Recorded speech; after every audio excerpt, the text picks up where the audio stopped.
дегеніміз не? Кім айтады? Ешқандай да жаргон сөздерді, диалект сөздерді қолданбау керек. Жақсы. Сөйлеген әрбір сөзінде түсінік болу керек. Ойыңмен қоса бірге сараптап айтқан. Жақсы балалар, жазайық. Тілдік норманың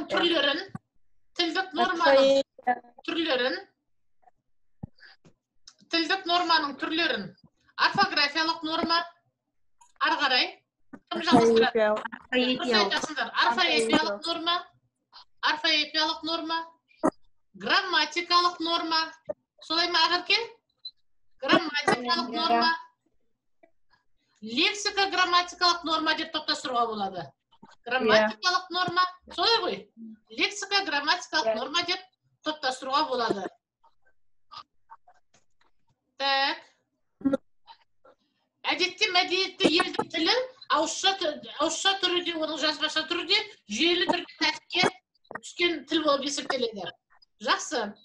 Тілдік норма, ары қарай жалғастырамыз. Тілдік норма. Тілдің ішкі заңды жүйелер негізінде дамып қалыптасады. Тілдік норма, тілдің ішкі заңды жүйелері негізінде дамып қалыптасады. Ішкі заңды жүйелер негізінде дамып қалыптасады. Так. Тілдің дыбыс жүйесі.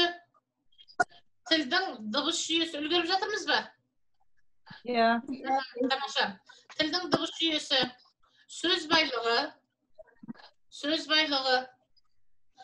мағыналары. Сөз мағыналары.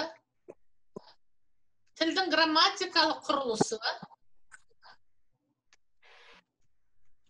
Бұның барлығы заңды ерекшеліктерге негізделеді. Солай емес пе? Так. Бәрі көне заманнан келе жатқан заңды ерекшеліктерге негізделеді.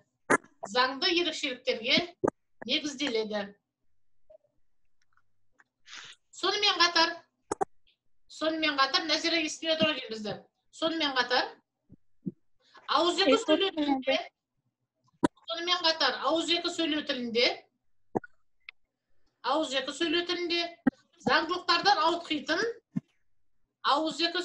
тілінде заңдылықтардан ауытқитын әдеби нормадан тыс жатқан құбылыстар да болады.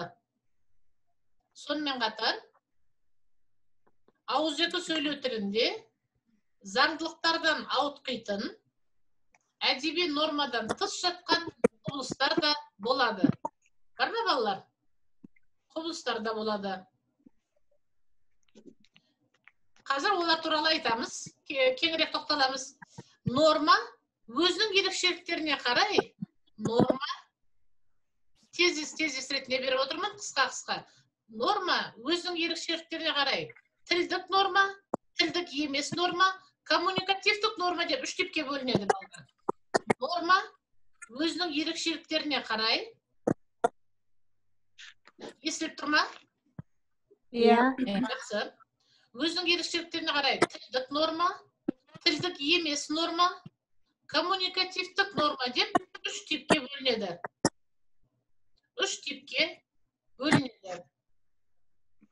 Тілдік норма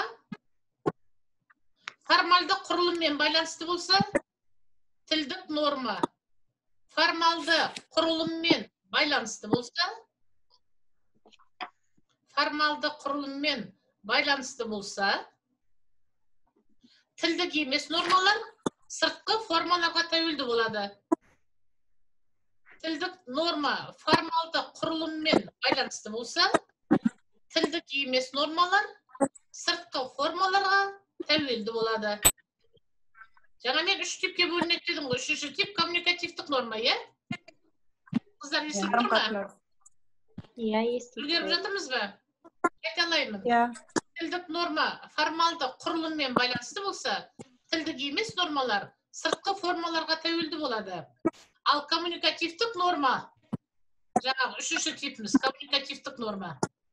Ал коммуникативтік норма формалды тілдік және тілдік емес құрылымдарды қамтиды. Коммуникативтік норма формалды тілдік және тілдік емес құрылымдарды қамтиды.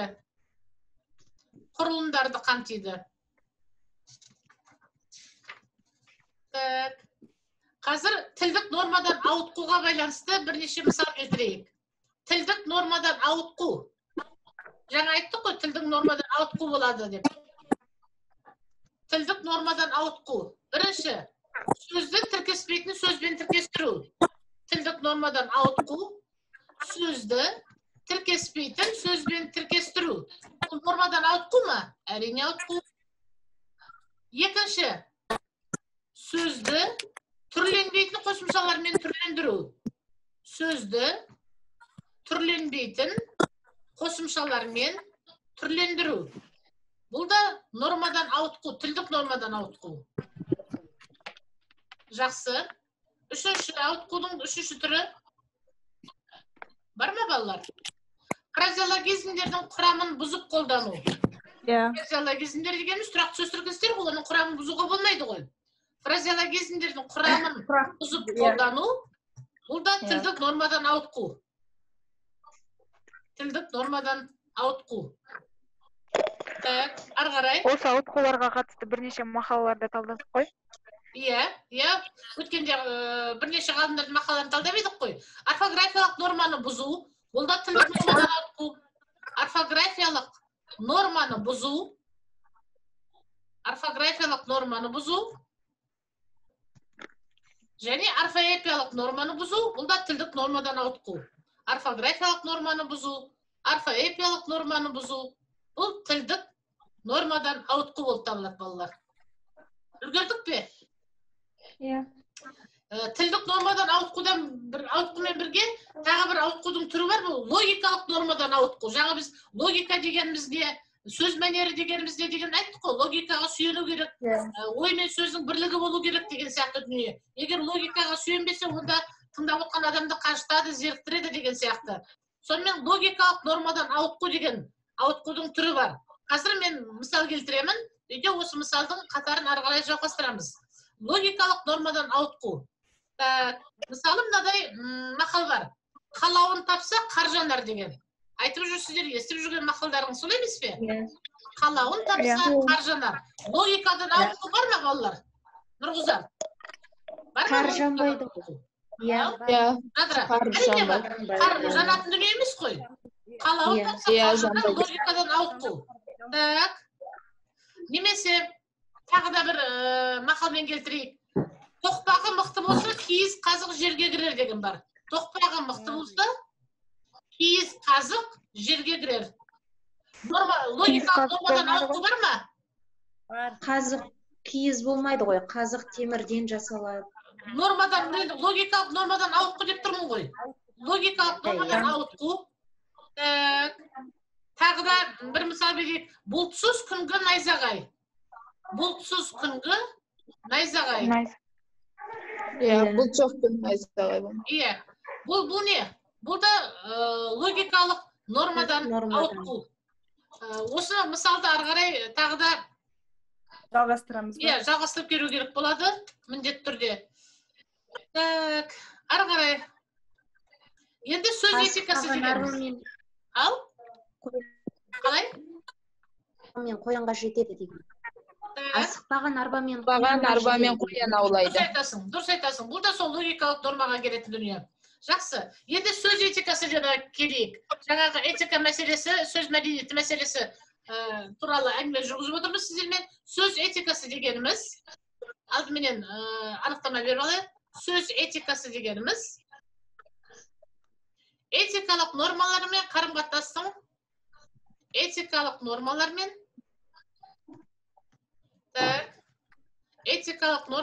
қарым-қатынастың әртүрлі жағдаятына тән тілдесу, әртүрлі жағдаятына тән тілдесу ережелерінің жиынтығы болып табылады.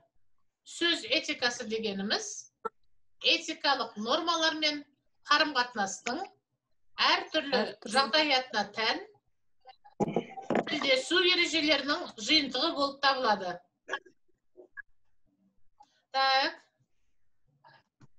Сөз этикасының нормалары сөз этикасының нормалары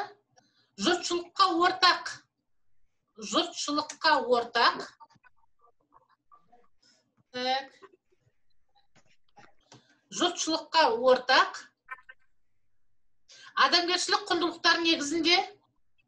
адамгершілік құндылықтар негізінде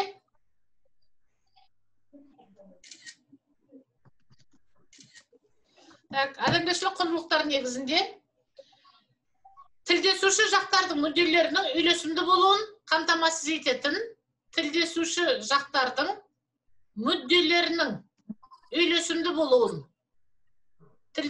жақтардың мүдделерінің үйлесімді болуын қамтамасыз ететін тілдесу ереже тәртіптерінің жиынтығы тілдесуші жақтардың мүдделерінің үйлесімді болуын қамтамасыз ететін тілдесу ереже тәртіптерінің жиынтығы ереже тәртіп қос сөз ретінде алуға болады ереже тәртіптерінің жиынтығы